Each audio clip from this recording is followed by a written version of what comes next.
Le Nigeria veut mobiliser auprès des investisseurs étrangers 6,5 milliards de dollars selon le ministère des Finances.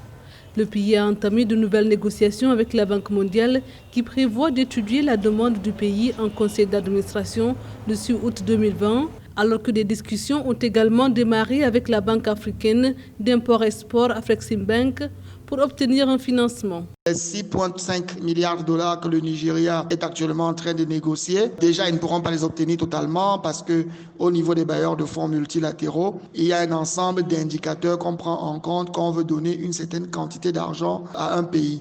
La deuxième chose, c'est que même si on donnait cette ressource-là au Nigeria, ça n'aiderait pas véritablement à résoudre le problème de manière définitive. Déjà sur les 2 prochaines années, son économie sera en récession 2 années de suite, telles que les prévisions du FMI le disent. L'épidémie de coronavirus a mis à mal l'économie du Nigeria qui était déjà dans une mauvaise pente, déclenchant ainsi une baisse historique de la croissance et d'importants besoins de financement. Selon la Banque centrale, le déficit de la balance des paiements est estimé à 14 milliards de dollars pour 2020. Peut-être espérer que des projets qui ont été développés depuis quelque temps, comme la raffinerie de Dangote ou encore le projet de production d'engrais, soient véritablement lancés en 2021 et que ça permette de réduire l'enveloppe des importations des produits pétroliers raffinés, ce qui ferait que le Nigeria puisse économiser suffisamment de devises et observer ses engagements sur le plan du règlement de sa dette privée multilatérale.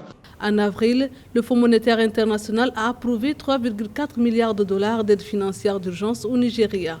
Le gouvernement veut mettre l'accent sur l'obtention de prêts concessionnels auprès d'institutions multilatérales de financement afin de faire face à la crise économique liée à la pandémie de Covid-19.